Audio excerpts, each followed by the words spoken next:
So Brand and I, we did this thing called the Controller. We showed up in it. While we were there, we shot a video called Battlefield 4 trailer. And apparently, with the holiday season approacheth, I'm bad at this. So some guys at EA saw it and they said, well, we want to do more stuff for Battlefield around the holiday season, and we want to do some national TV commercials. They asked us for ideas, and we're teaming up with our bros, Sam and Niko from Corridor Digital, and we're going to tag team some national TV spots. They want all that stuff turned around in 10 days. Starting now. All the campaigns for Modern Warfare 3 and for Battlefield, I've never seen people having fun playing the games. This is like the closest to it. They're not really having fun. They're not really having fun. Sam Worthington's definitely not having fun. He doesn't look like he wants to be there. He doesn't want to be there. He's got an avatar face on. He's gritting his teeth the whole time. Like, he's just really like spiteful. So yeah, I think people having fun playing the game is something that's never been emphasized. So. Remember Metal Gear Redux, the video that Sam and I made back when we were like, yeah, dude. How did we do that? Do you remember when he parachutes into the Desert Eagle and shoots me? And the head is like by the plane? Yeah. Oh yeah. That's what you guys should just remake the video you did when you were Man, you got a hell of a cutaway to do right now to Metal Gear Redux.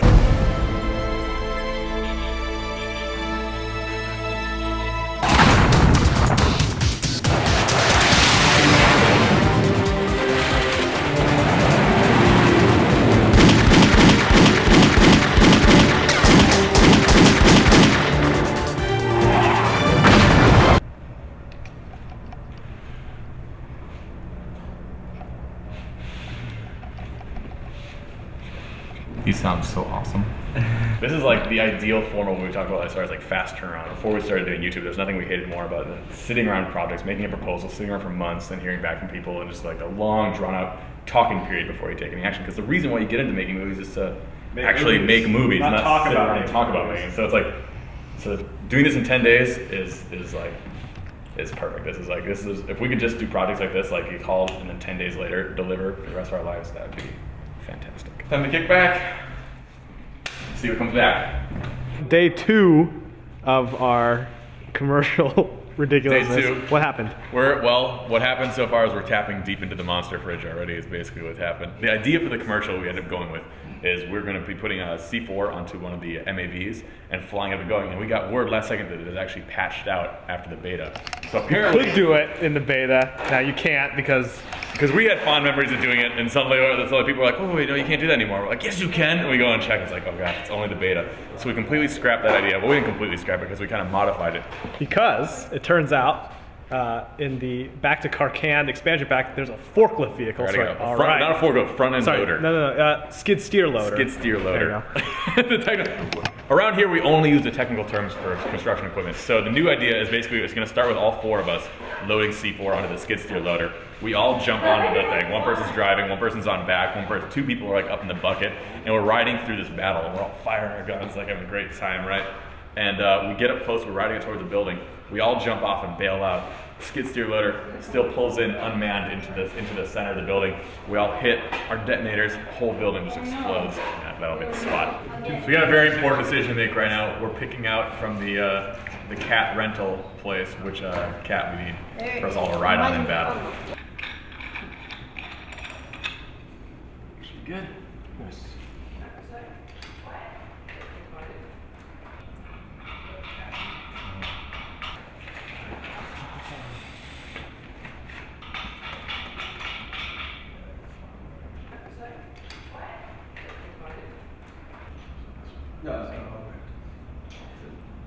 You think so? We're not that close. We got Niko drawing storyboards because he majored in art, so I figured he's probably the most qualified to do it. This is, so any of you guys considering going to Madison to study art, this is what you'll come out with, basically. You'll come out as a Niko. There, Niko. The hardest part about drawing storyboards is drawing the boxes. Drawing the square. There's 4 beats, not 3. It's the loading it up, it's driving along, jumping out, an explosion. Freddie, I'm going to say, real quick here, give me a sound effect version of this commercial. Alright, you ready? And it's going to be in real time, okay? Alright. And fading in. Rated M for mature. Tank Pulse comes out, cutting close, gets in, everyone's in. 10 seconds. Beep beep. Looking around, you oh, here it is. Jump out. Goes inside 20 seconds. Yeah. And then that's it. 25 seconds. That's my rank. Hey! First try! You were zooming on that. Does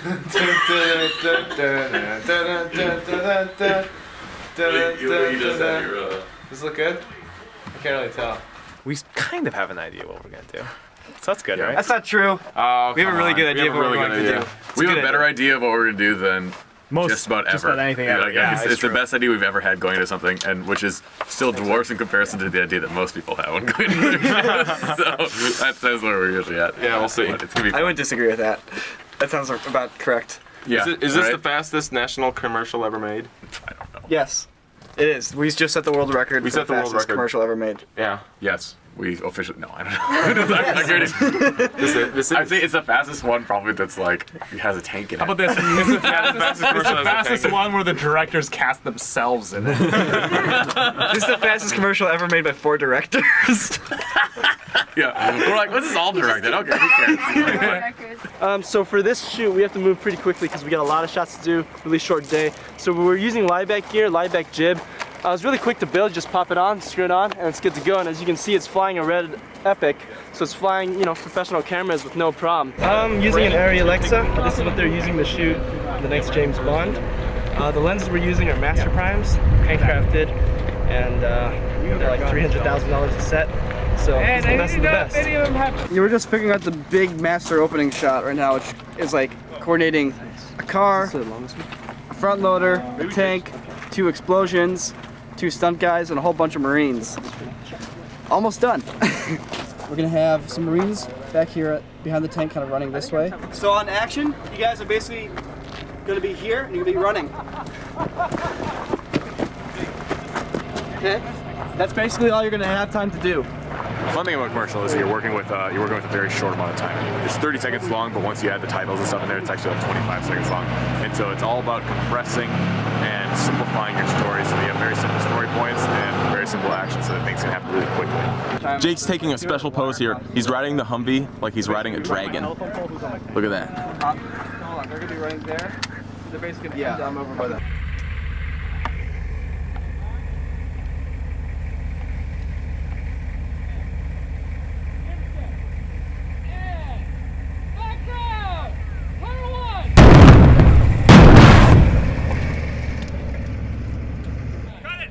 Going to war in a skid steer loader. Basically, I'm gonna get my brothers in arms loaded up. We're gonna drive into battle with this thing loaded with C4. Take it over to that building, jump off, we're gonna hit our clickers. The big thing is we can't have people die. Right. Yeah, so Anybody that like Somebody can stumble. people can get like knocked back from like a shockwave or something, things like that. so we could, you know, fall, roll back up onto their feet right away.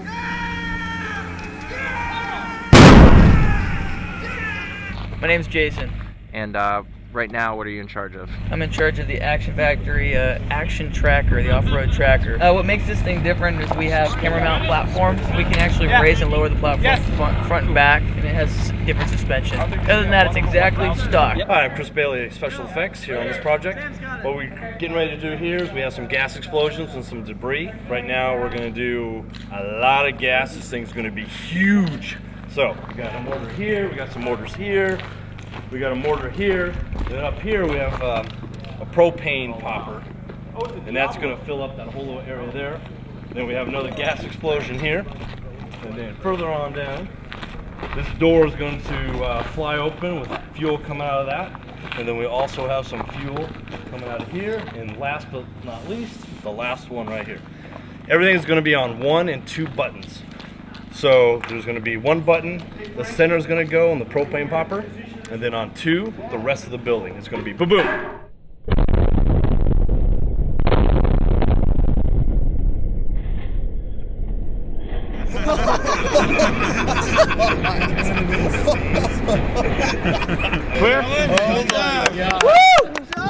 This Sunday, we just finished up our super epic commercial collabo with our bros, Sam and Niko, Corridor Digital. What's up?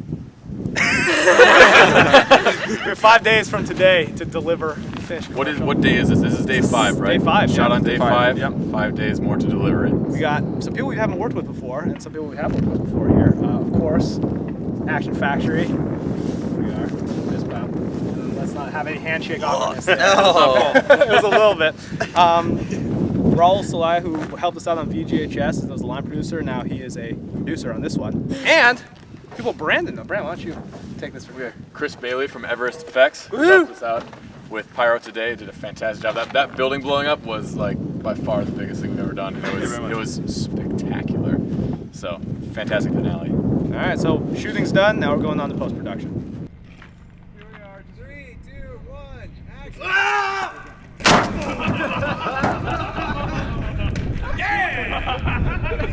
Are you okay? I think we should avoid jets in general because jets always are like they draw your attention. If we add anything, it should be just choppers.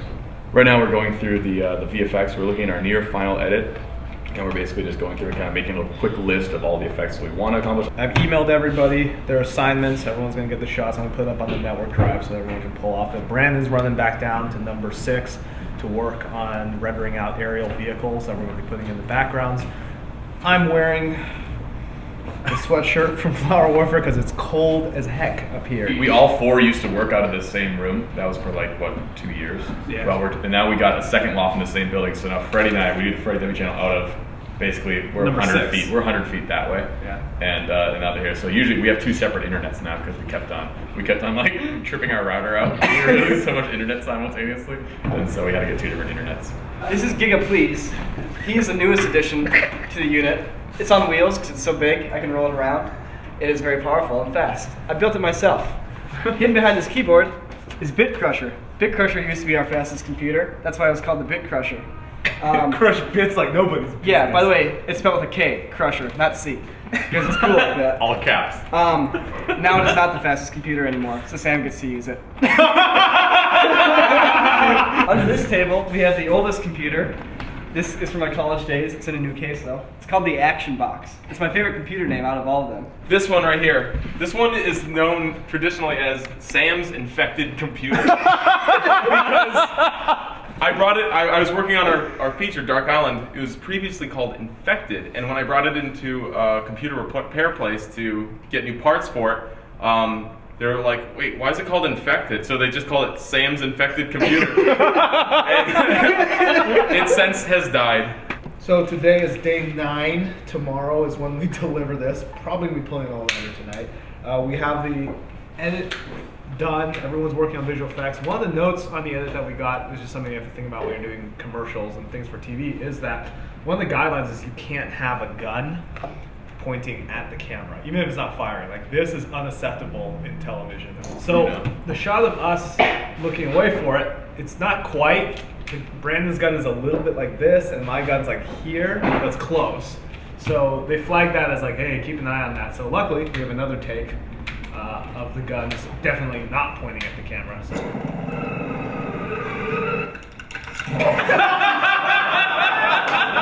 so awesome!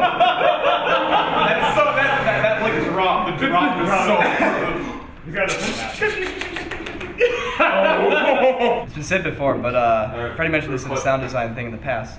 But the real trick to good sound design is making sure you have contrast. We have moments of quiet and moments of loudness. Dynamic! Alright, So when it goes quiet and you just hear the clicking, it makes it that much more impactful than if you just had a bunch of bullet sounds and explosions going on in the background the entire time. You'll see in the final piece. When there's criticism, and this goes for both of us, you know, people do have a tendency to get pissed off when they've been spending a lot of time on it. And the best thing to do is just like, let it be and readdress it like an hour later. And usually at that point, you know, people have calmed down a little bit and thought about it. I think the best way to win a disagreement too is just to come up with a wittier comeback. You know, that's my tip. Niko and Sam need to start doing on-set behind the scenes. So I think you'd be very interested. You guys would be very interested to see. Freddie and I are basically we're calm to a fault, and Niko and Sam are like super into it, like in their faces. Every little decision, from like the color of a costume to, you know, like which direction some guy turns, it's the end of the world. I swear to God, it's like you're looking into oblivion, and it is like the whole world rests on your shoulders. That's how how important every little decision is. I invite you guys to all watch this clip to illustrate. No, we're not doing this, goddammit, Niko. Let me pose back this way. This is retarded, dude. People want strong leadership from above. That's Yeah. what we've learned. Yeah, it doesn't work that way. If you're directing, make the decisions for everybody and tell them what to do. Like, yeah, don't leave it in people's hands. And make the decisions once. Don't flip flop. Like it's like you like take if you need to take a moment, think about it quietly, and then say this is what's going to happen. And speak slowly and clearly. That way, people think you're much deeper than you are. Yeah. But in your head, you're going, it doesn't matter because I'm never going to shoot that direction. Hey Ben, got a song to show you. This one's called Unending love. This one's called Unending Love, and then in parentheses, Heroes of Glory. Ready for this? This is the first time anyone's heard this song.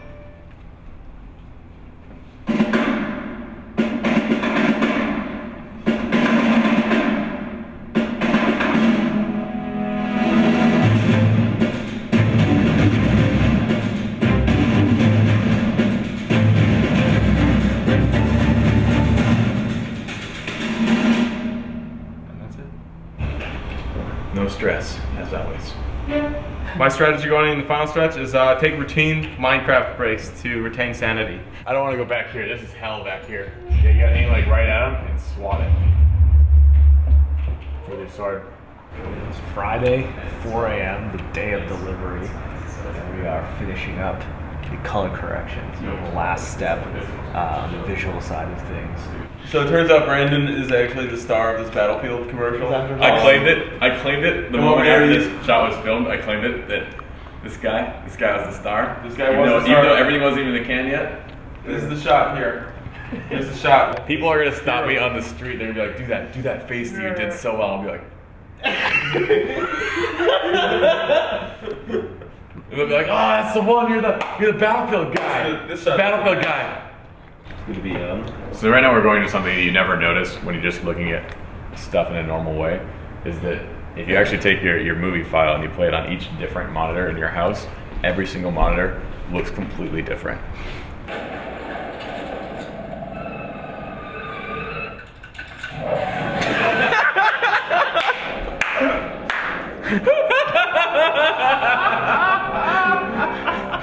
That's so funny. I really like it. Sweet. It'd be great. I'd like to just buy out an entire block, not just one commercial during the Super Bowl, but an entire commercial break, and just play it like a 2.5 minute long video for everybody to enjoy. But that's like if I got rich dream. Just be like, this is what it'd be like if there was no commercial breaks. Just fun entertainment straight throughout. Maybe someday, I don't know.